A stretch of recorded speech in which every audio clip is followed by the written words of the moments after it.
Well, we all expected something rather special today, but not quite what is worked out. There's Cooper. There's Butcher, and he scored!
So, gentlemen, could I just say to you, welcome our new player manager, Graham Souness. The 8th of April 1986, and even experienced newsmen still find it hard to believe that the man with the Italian tan, the Rangers blazer, and eventually borrowed boots is now back in Glasgow. There are other routes Graham Souness could have followed, but he found this one irresistible. Well, I'd never played in Scotland. I'd played all my career outside of Scotland. I got the opportunity not just to play here, but to play and manage one of the biggest clubs in Europe. I could have stayed in Italy and played a few years more. I certainly had a contract for one more year. My intention was to stay and play on the continent, whether it be in Italy or somewhere else. But when this opportunity arose, I spoke to my wife, my family. Obviously, there were certain apprehensions. At the end of the day, my wife left it to me, and there was only one answer. I had to take it. I mean, it's a job everybody in Scotland would have. Everybody. He chose no soft option, for this trophy room had not been adorned by the championship trophy in 9 years, and after a disastrous start with a defeat against Hibs and his own sending off, there was no time for moping a week later. Outswinger. There's McCoist! 26 minutes gone, Rangers go ahead, and Ibrox comes alive. Souness through the middle is McCoist, he's onside, a great chance for Rangers. Brilliantly taken. A dance in the sun that froze in its tracks as United struck back to win 3-2, and the player manager, even with 40,000 behind him, learned that pressure on Rangers was very special indeed. I experienced the same thing with Liverpool. For years and years, we were the best team down there, and we were everybody's cup final. And then when I went to Italy, being a foreigner there, I experienced a bit of it there as well. But and I knew we'd get some of it here. But here, it's far more intense. History doesn't tell a different story, for the club has always challenged for supremacy and been expected to succeed. In the past, very often it did. But with every success came more demands to match or exceed it. To belong to the tradition of the managerial chair was to know how to rise above the unique pressures of the job, as some outstandingly did. But it was clear that in coming face to face with Celtic at the end of August, that Graham Souness was stamping his own style and attitudes on the club in a determined way. When you play Celtic, it's 2 points. When you play Hamilton, when we played Hamilton, it's 2 points. At the end of the day, I'll upset a lot of people here, but at the end of the day, I wouldn't mind losing 4 times to Celtic next year if we won the league.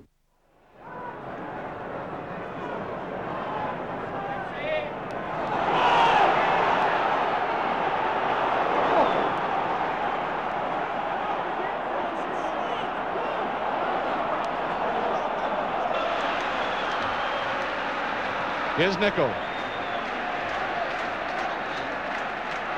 Ted Bigman.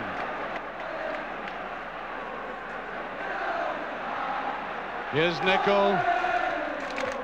That'll be a corner kick.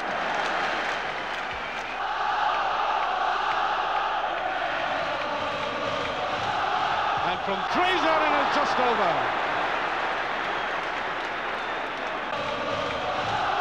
And from time to time, you have one set of supporters roused, then the other.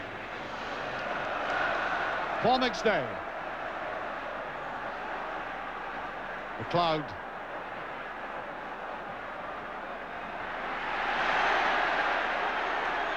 Still in play, thought the whistle might have gone. Durant's lost his boot as McMinn goes forward again. Here's McMinn, can he get his shot? And he does! It's still nothing each. Anything can turn an old firm game. The likes of Paul McStay there, that was a very loose pass though. Fraser, it's round the side to Cooper. Then it's swept, not hard enough. Fraser with a chance, he scored, and it must be no. How that stayed out, I will never know. Quite incredible misses. Fraser can hit them. So can Cooper. Fraser with the shot, and it's almost there. Goes for a penalty. And nothing's been given. It's a corner kick. Well, Pat Bonner, a nervy sort of save from this free kick. It went right through, there he gets down on it. It's a test for the goalkeeper, and it seemed to be just eluding him. And there was no penalty kick.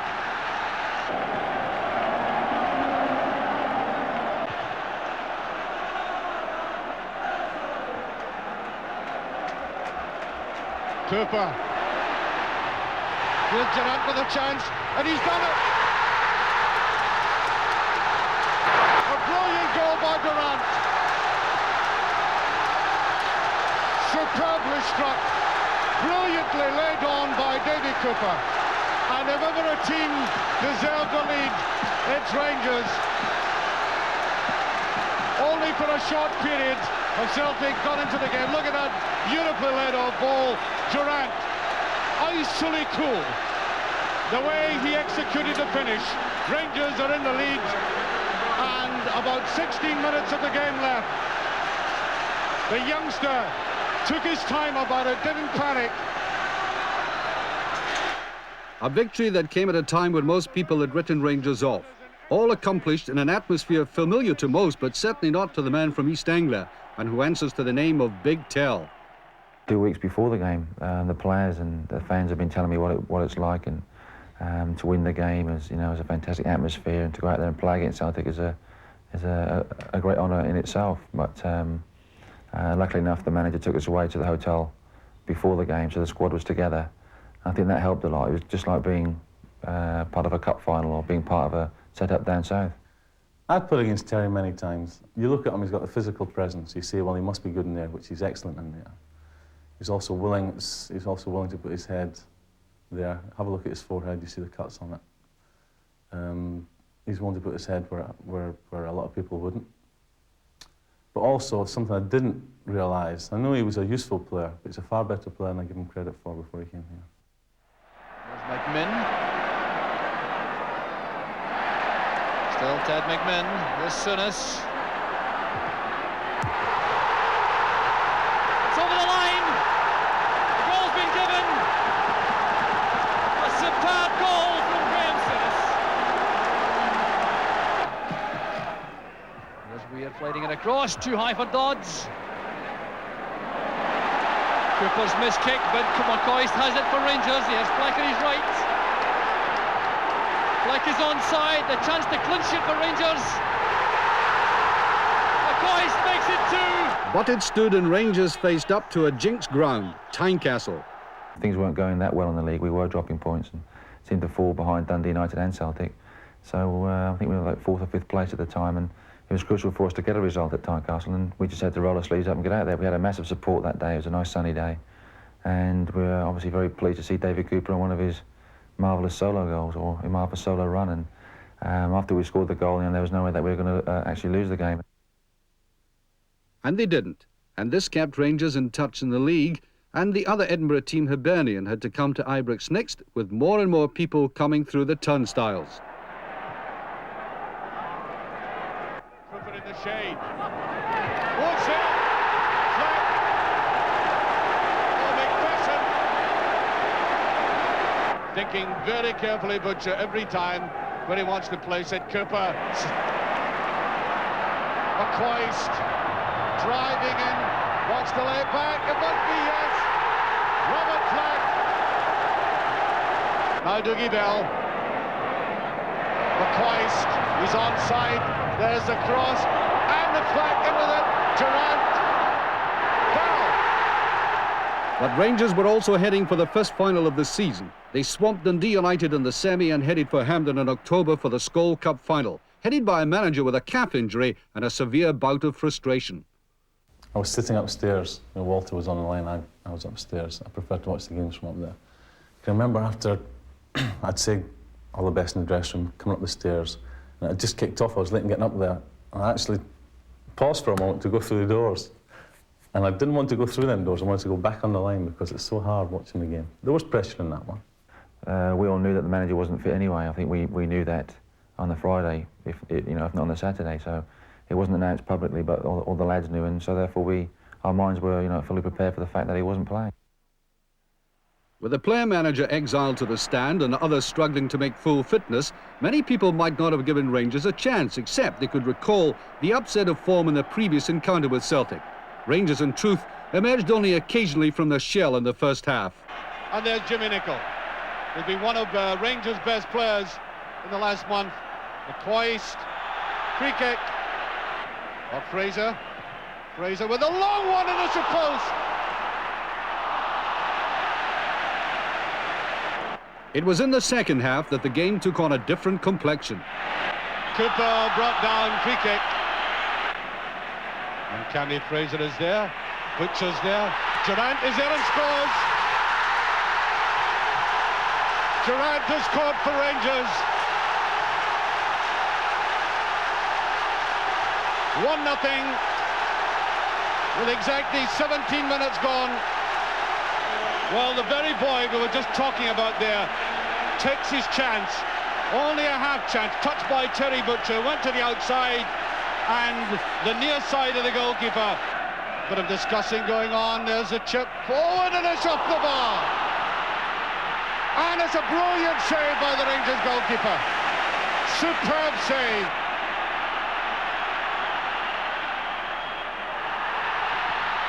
Edison, a brilliant equaliser. On to McMinn. There's Durant. That's a crossover. And I think the goalkeeper... No. Just for a moment I thought Celtic were getting a free kick out of that. Ferguson. To Cooper. Free kick. We definitely lack in the game enough players to take the ball to opposing defenders. Goes for a penalty kick there. It's a given. It's a penalty to Rangers. And there's going to be bother for a Celtic player. I don't know which one it is. There it is again. A vital moment in this game. I make it 5.5 minutes remaining of the Skol Cup final. Penalty to Rangers. 2-1. Done with the greatest simplicity.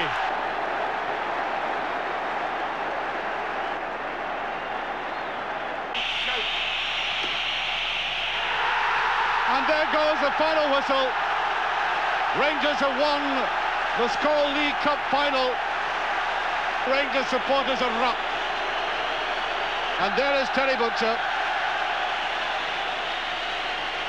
the first Englishman to hold that League Cup trophy aloft. And he'll do it right now.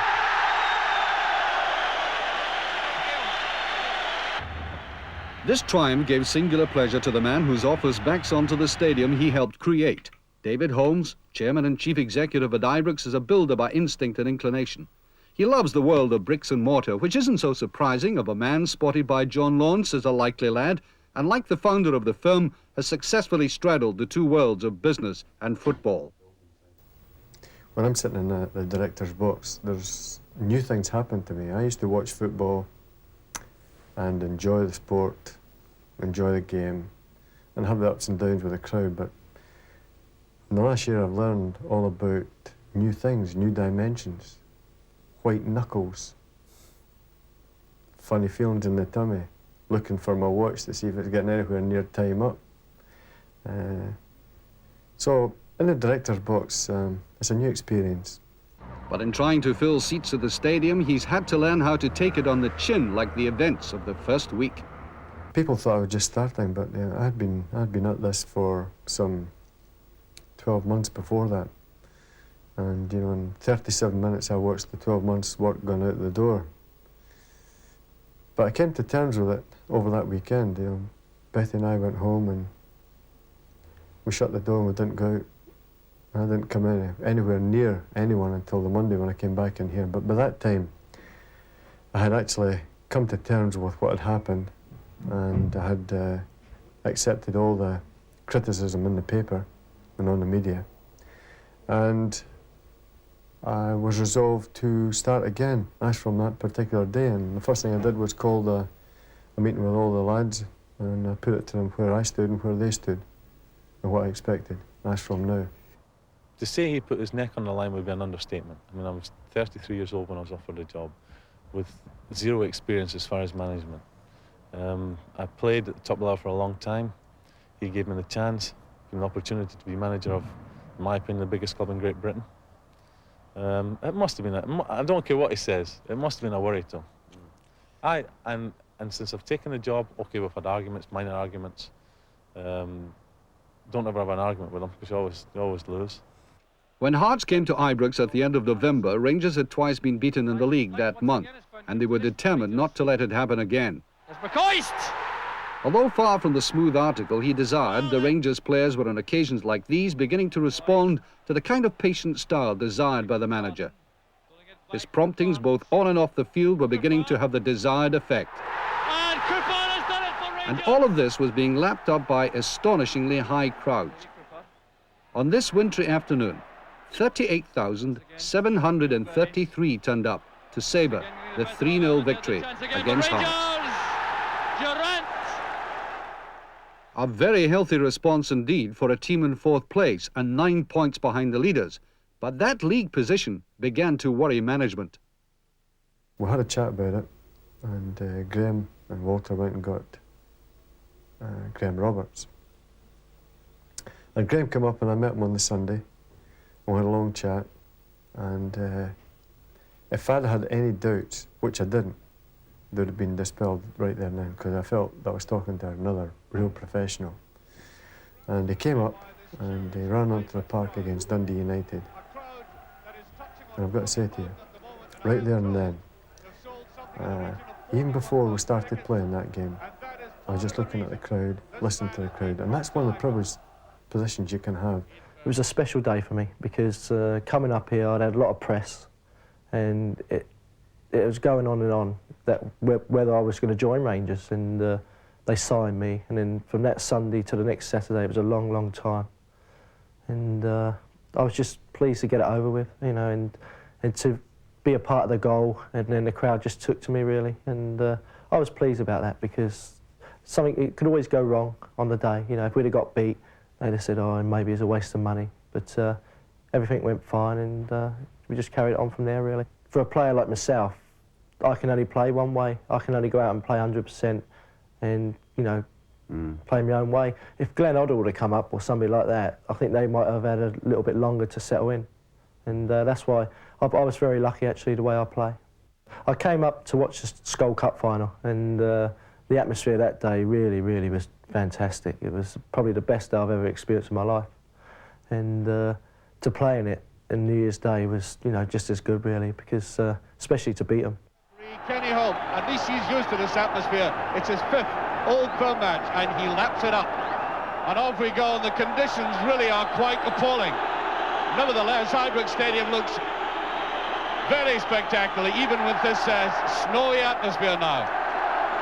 And having said all that about conditions, normally when the pitch is holding like this, we get very exciting Old Firm games, and this looks like an exciting start by Celtic. Souness stabbing it through, and Fleck with a chance for Rangers.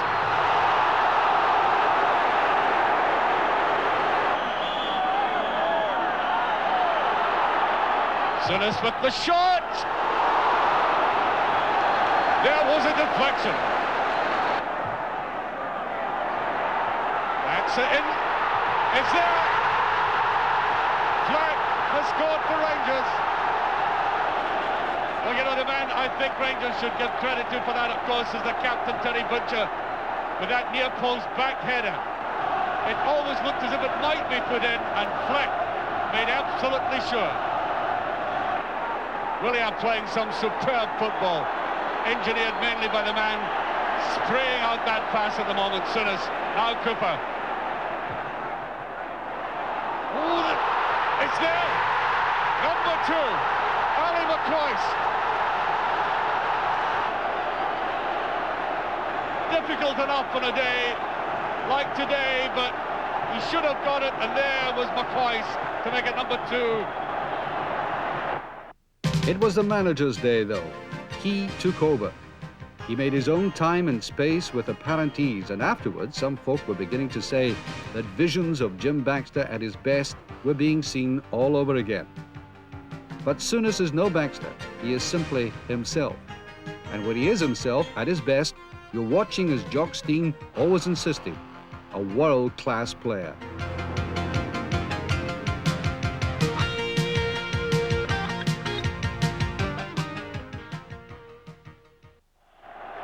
With a performance of magnificent style by Graham Souness in particular.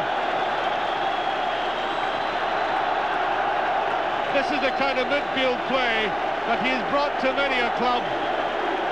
And not only that, he now leads his team to what is going to be a very exciting championship race.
On the 10th of January, Rangers were poised for the breakthrough, but it didn't actually come until a week later, when over 43,000 turned up in anticipation of the club going to the top of the Premier Division at this stage of the season for the first time in 9 years.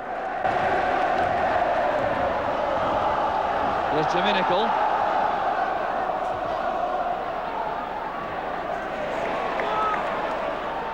Nicholl again to Ferguson. Fleck touching it on, there's Durant. The breakthrough at last for Rangers. So Cooper waiting for Butcher to arrive for the free kick. And Fulton in a very difficult task.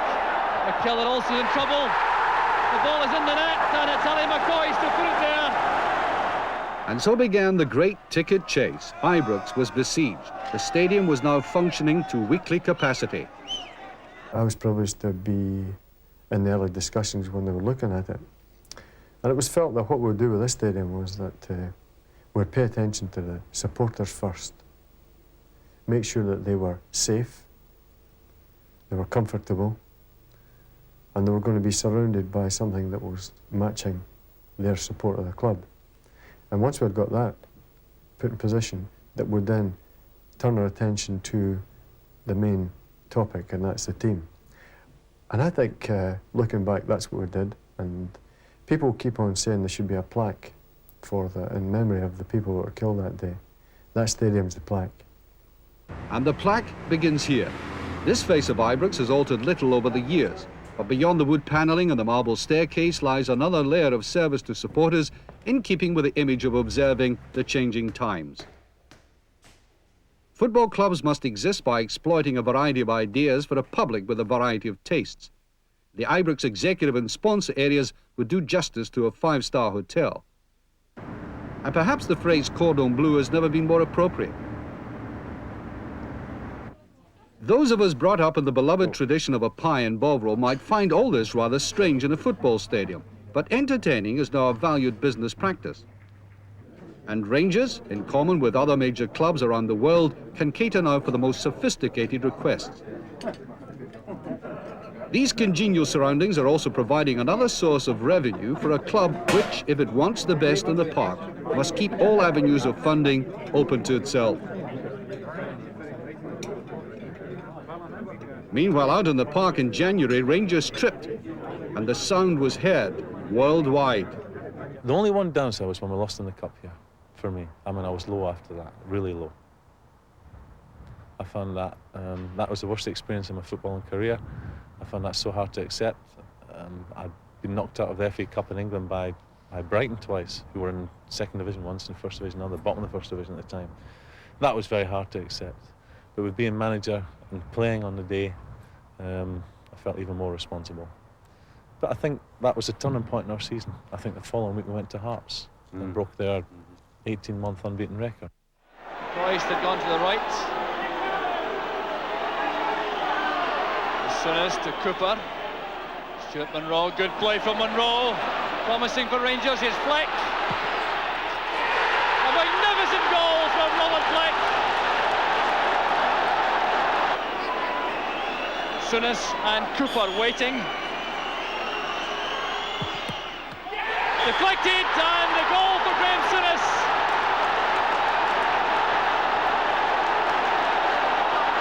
To Rangers. There's the Cooper. Smith's in trouble. Fleck. Yes! 3-1 to Rangers. Opportunism at its very best from Robert Fleck. 14th minute of the second half. And Robert Fleck gets his second of the match. Well, that's a magnificent pass to the far side to Davy Cooper. A great chance now for Rangers. Cooper going all the way himself. The cover was there from Jimmy Sanderson.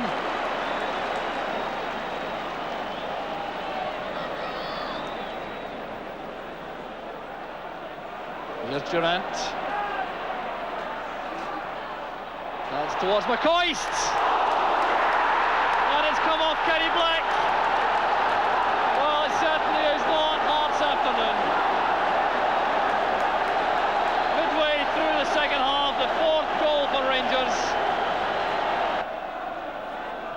Cowie's header, picked up by Souness. McCoist cutting off the road to Henry Smith. And there's McCoist setting it up. And how did Davy Cooper miss?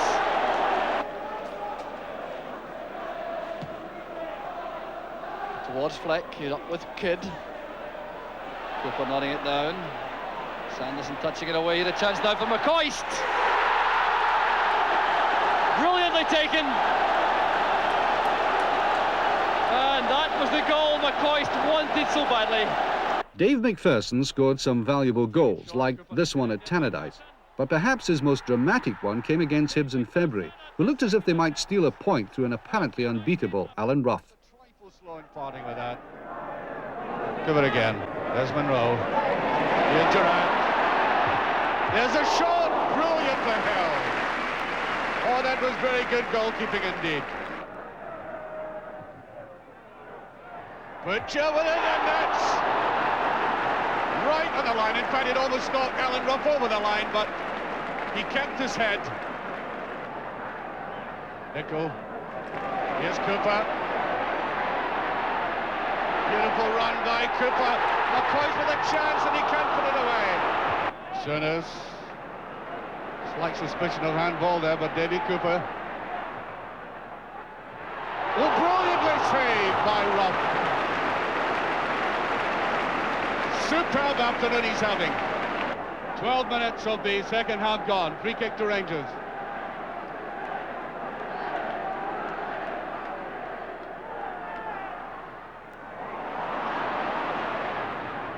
And it goes, and that's a brilliant save again.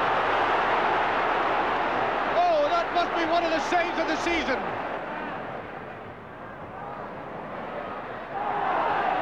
Cooper.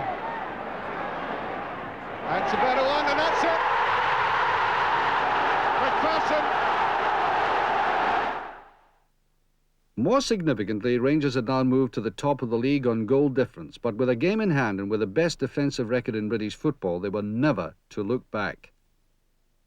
I felt if we're going to do anything, we ought to get right at the back. I go back and people say all good teams are based on the defence. I can go back. My thinking is, I remember playing for Liverpool against Nottingham Forest when Nottingham Forest were winning European Cups. Now, we used to play Nottingham Forest off the pitch. Really, we were playing their half. What was lost to them? Because I had Peter Shilton, Kenny Burns was in the team at the time, Larry Lloyd was in the team at the time. The defence was excellent. The rest of the team was only moderate. And I felt if we could get a good defence, we'd have a chance this year, or last year. As it turned out, players responded at this club better than I thought they would. We are paid to do a job at the back, and you know, we've done quite well this season. We've still got a little bit more to learn. I think with Chris behind us, you know, I've played in front of a lot of goalkeepers like Peter Shilton, Ray Clements, and Chris is as good as all of them. A good goalkeeper has to have concentration. A goalkeeper, if he's being bombarded, is doing things by reaction. I think a goalkeeper, when he's not under pressure, when he's called in to make saves 3 or 4 times a game, it's more difficult. I think it must be more difficult. Obviously, we're not being a goalkeeper, but I think it's a very difficult part of the game. Chris Woods has got tremendous concentration. He's a tremendous athlete. I've never seen a goalkeeper work as hard as he does. Obviously, this is a thing he's been put through with Peter Shilton on the England trips. If Ally McCoist had a noticeable philosophy in life, it would seem to be keep smiling. Despite some criticism, he had cause to smile as he neared a club goal-scoring record. It's there. Number 2, Ally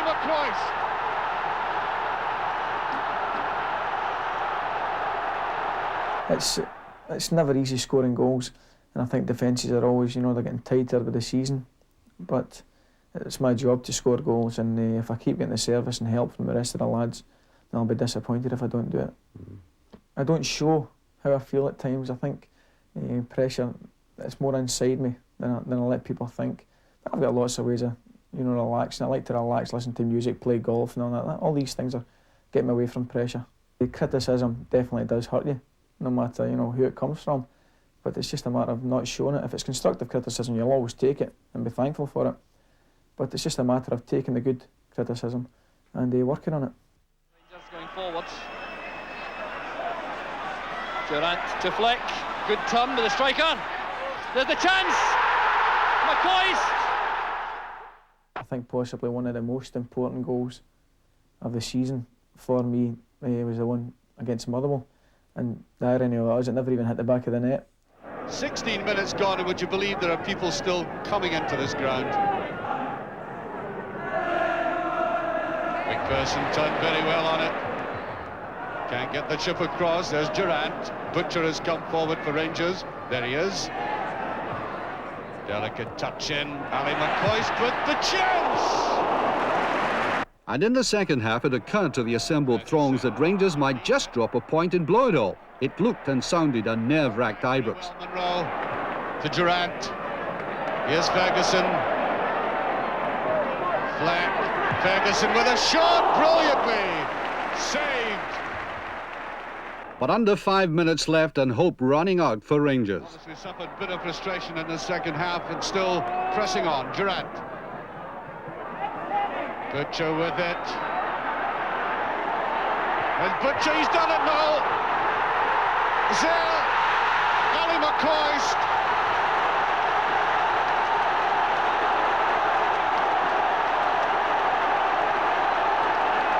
McCoist gets the final touch. Big Butch hit a shot, was up for a corner, hit a shot, came off. I think it was Fraser Wishart on the line, and I just sort of knocked it, half hit it, and it went through somebody's legs, and the goalkeeper missed it, and I think it just went about a couple of feet over the line, but it was enough. But was all the pressure getting through to the players? It came mostly from the fans.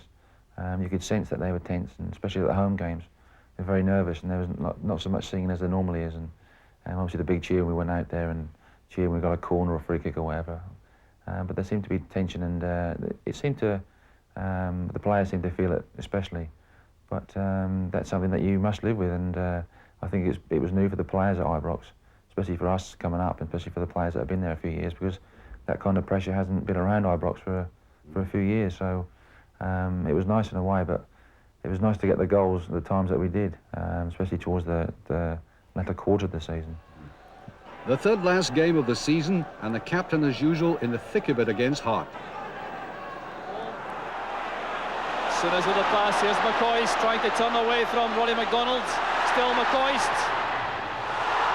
That's deflected. And just wide of the target. McCoist certainly looks in lively mood this afternoon.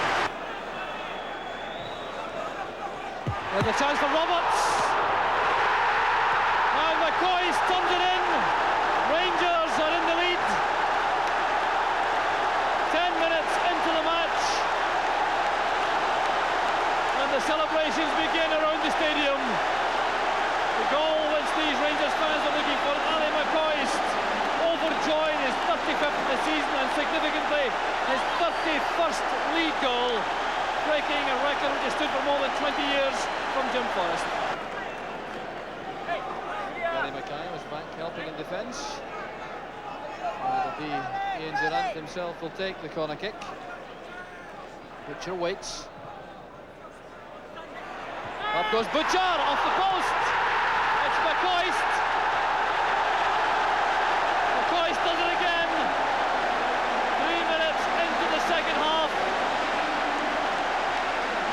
And bedlam breaks out again around the stadium. McCoist's second of the afternoon. Well, that tells you how warm it is. Black back towards McCoist. Challenging Kenny Black. Appeared to strike the right hand of Kenny Black, and a penalty kick has been given, yes. McCoist against Smith.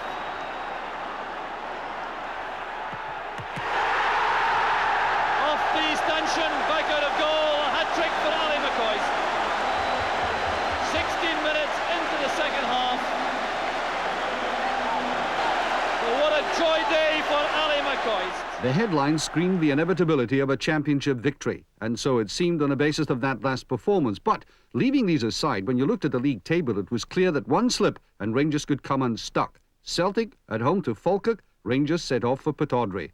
I've been in this situation before with Tottenham, where we had 9 games left and we had 6 at home, and we ended up losing the league by about 7 points. We never won a game at home. So I don't mind pressure. I like pressure. I'd rather have pressure than, if you're having pressure, you know you're doing well. You've got trophies at the end of it if you win all your games. So really, pressure doesn't get to me that much.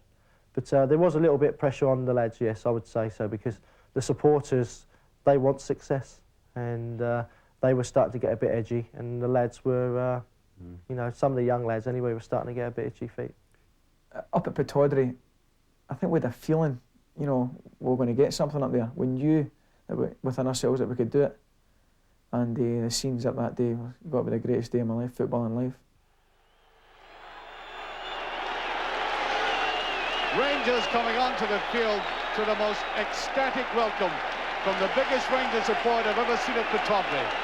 And quite astonishingly, from the traditional Rangers end, the beach end at Pittodrie, all the way down to the other end, we have Rangers supporters. And there is that Rangers supporter I was talking about down at the other end. Heaven only knows how they got tickets, but when you're only 2 games away from the championship, you suddenly become ingenious at acquisition. And like any game which might settle the championship, it's more akin to the atmosphere of a cup final. Rangers will be playing against what is a very strong wind. Souness with it. There's Grant in there. Durant. John Hewitt on the far side. Edmund has had it beautifully saved.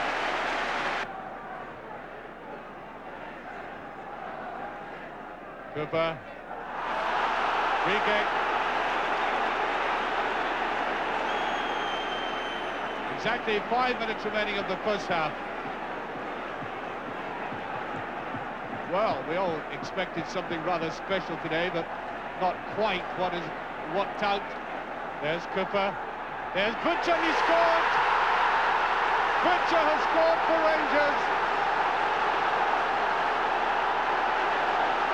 The Rangers captain thunders in the first goal of the match.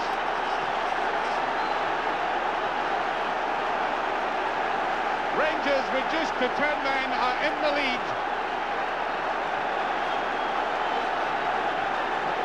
A quite magnificent header by the Englishman. Look at this, thundered in, giving Jim Leighton no chance. There must have been an abject misery 10 minutes ago when the player manager was sent off and ausenting the championship. The rejoicing has started. I would suggest to them a bit prematurely.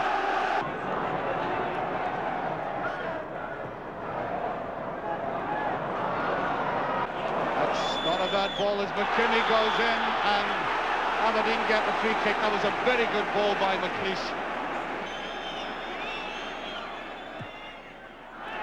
Oh, it's beyond everybody, and it's in. Edwin has got the equaliser.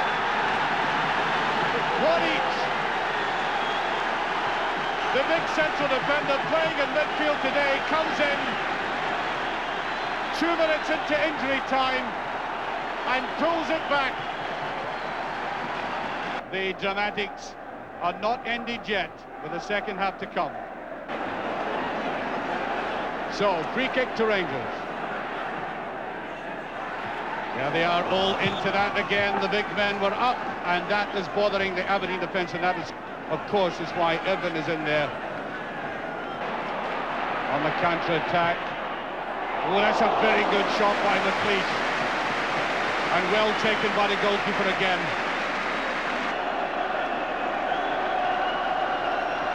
And we have heard that Falkirk have beaten Celtic 2-1.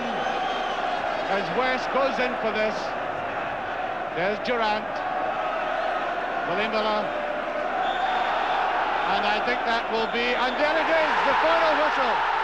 Rangers have won the league, and on come the supporters. The supporters have broken ranks, and there is a danger of the Rangers players being swamped. Ecstatic, yes, but very good-natured. Some had even come to stand outside and only saw the last few minutes. But it was understandable they wished to let the rest of the world know their feelings. After all, for all of them, it had been a very long wait indeed.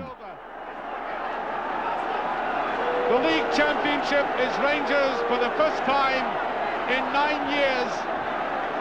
In one of the most dramatic games I've seen at Pittodrie. Rangers 10 men against Aberdeen's 11. And the scenes are enormous. And now a full 25 minutes after the final whistle. The undisguised joy of the Rangers players and their supporters. And there is Souness with his assistant manager Walter Smith. There's Roberts.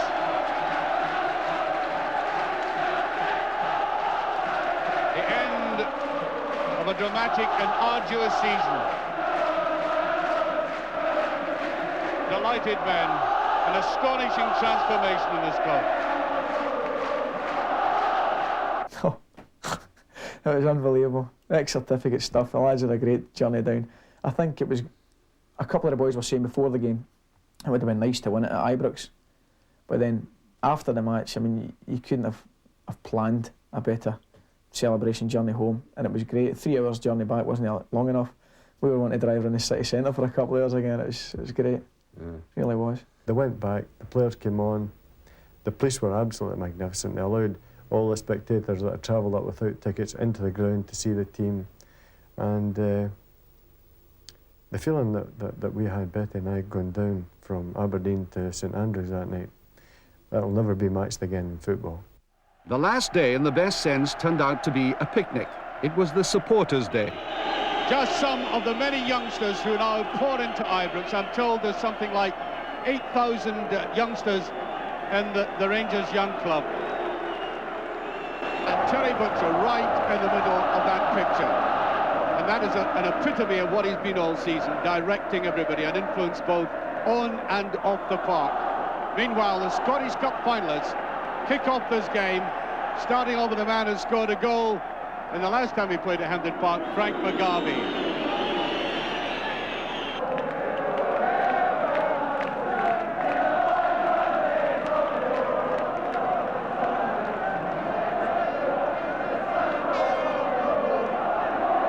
McDowell. Cooper, neat little touch round his side. Well, there's a run forward by Fleck. He's making the shot, he scored! 1-0.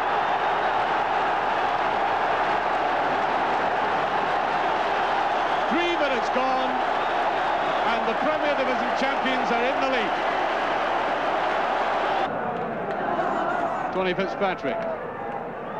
Much better performance by St Mirren in the second half. There's Billy Abercrombie. That should be the goalkeeper's in it.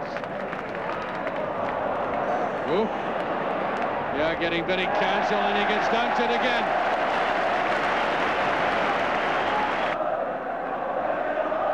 They do not want him on the pitch, and indeed they said that if there is an invasion, there will be no presentation. Quite remarkable. And there goes the final whistle. The championship presentation is all that is left.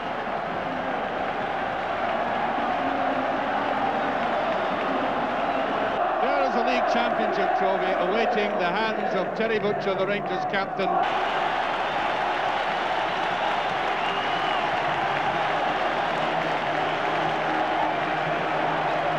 And there is a presentation by Ian Gillespie, president of the Scottish League. A very proud Rangers captain. And all posing for the photographers. And there it is.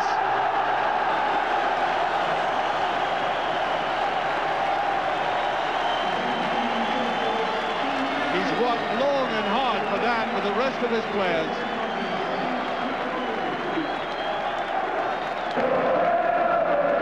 I don't know what that T-shirt he's got on. Premier League champions, that's what it is. Well, there's Graham Souness. The gentleman has been with the club a long time. Worked hard with him, with Walter Smith and Peter McCloy. And still he goes right. I think Terry Butcher thoroughly enjoys this.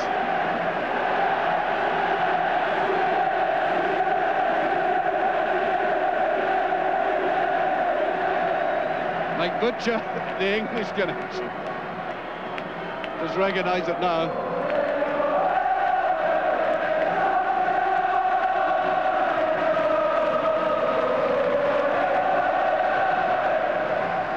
Well, I think he's learned his Scottish, Highland Scottish. Possibly I was wrong in making comparisons with the teams I played in before I came here. And I felt then that we weren't going to be good enough.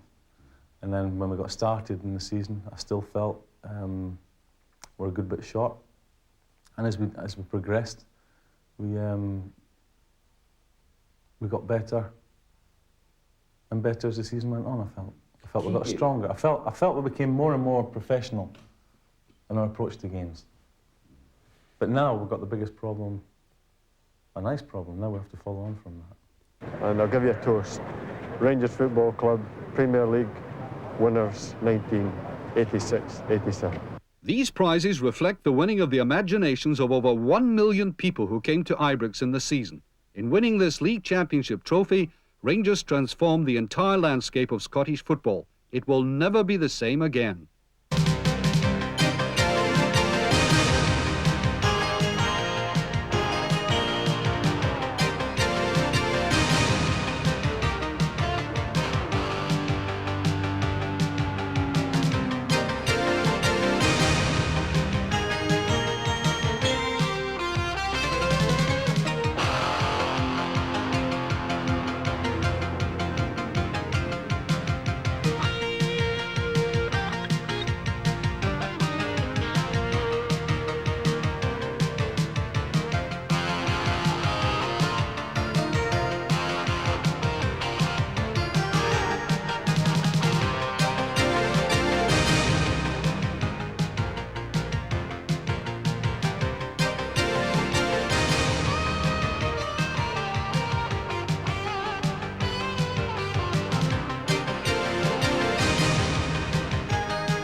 with Durant with a chance, and he's done it.